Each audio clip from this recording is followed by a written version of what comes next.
Nagaland has a bad precedence of wrong census or no wrong data being given in the past. So now, how are you ensuring that there are no wrong entries? So as I highlighted, we are going in a digital form this time. All the mapping has been done using georeference satellite imaginaries. Also, the data collection and processing will be done digitally. In 2007, we had a census which was acceptable widely and it was deemed accurate. We are trying to replicate many of the things which they have uh, done during 2011 census.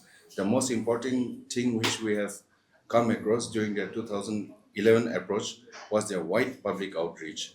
So they have during that time the state government has and the census officials have reached out to all the village, all the communities, all the towns, and to bring awareness and also to dispel the misconceptions. So this time too, we have a plan. It's already on paper, and we are starting to implement it. We are reaching out to more than 1,610 villages and also those 39 urban local bodies. And as you are aware, even day before yesterday, the DC Kohima had undertaking a series of consultative meeting. So these are the steps we are taking so that we get wide public support in getting an accurate census with quality data without public support and cooperation from each functionary, whether it's civil functionary or governmental functionary, from the grassroots level till the apex level. This exercise will be very difficult.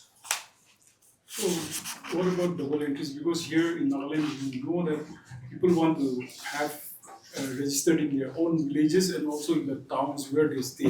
So, how are you going to avoid those kind of things, or there are any penalization on double entries?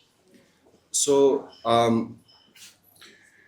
as I said, public outreach is one of the most important and perhaps the most important thing in this census operations.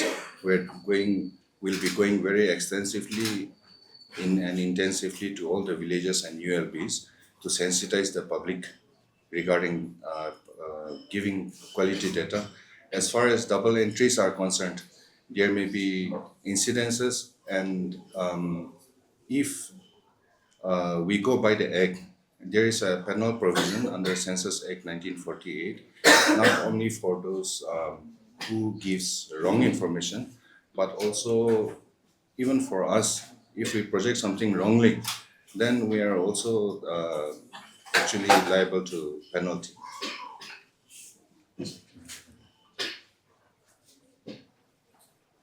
Any other questions? Yes, yeah, this highlight the present status of self-enumeration which started in 16. Okay, so our self-enumeration in Nagaland, it started yesterday. It will last for 15 days. So it's from 16th June to 30th June. And yesterday, by around 2 p.m., the data we got was around 400 self-enumeration. 400 families have done it. We're hoping that the figure will pick up with time.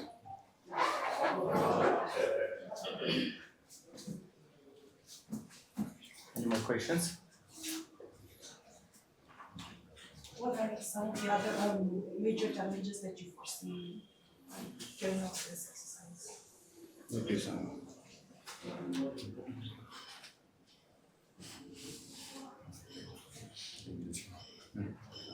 Check. The major challenges as of now that we foresee, the first will be the weather. These people will, our enumerators will be visiting door to door. That will be a major challenge. That may be a major challenge. The the the other part is the manpower which we are looking at, and the technology. I mean the facilities, the internet connectivity. Maybe another aspect where we can face some issues. So those are, as of now, what we foresee are those three challenges. So I may like to add.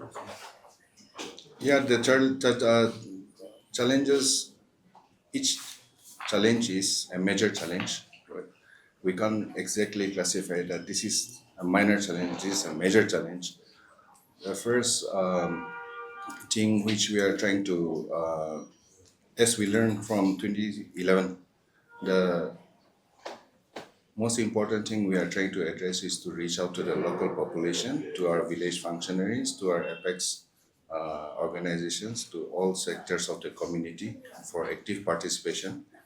There have been a few technological glitches, but it has been very minor. Like we are currently doing the training of the enumerators and supervisors, and with regards to the mobile app, their logging ID and passwords, we are getting only very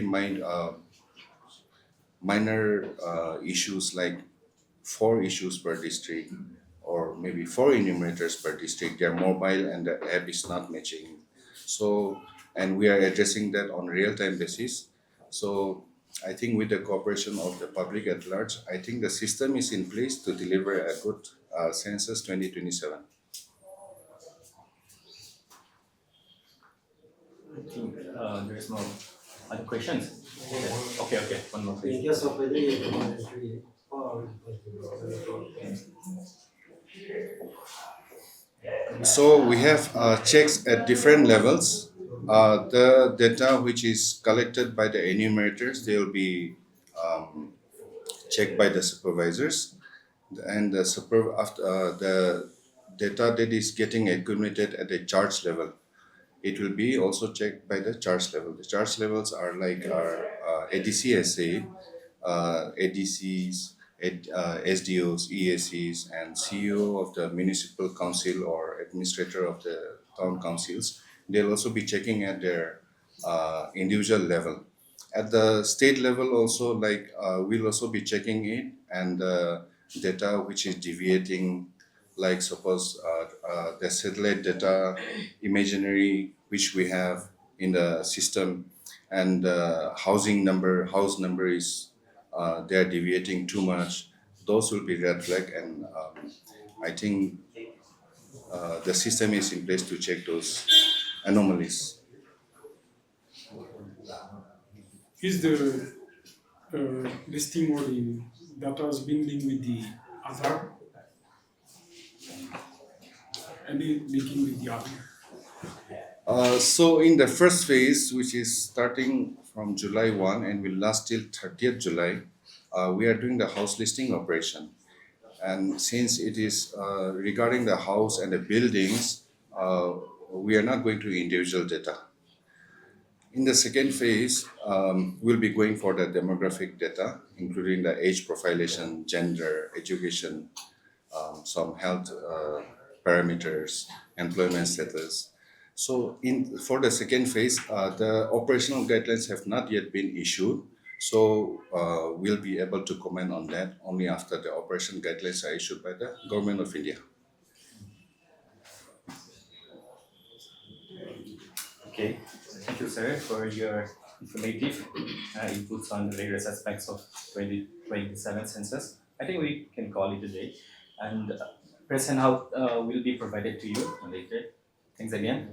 Thank you so much for coming. Thank you, sir. Thank you.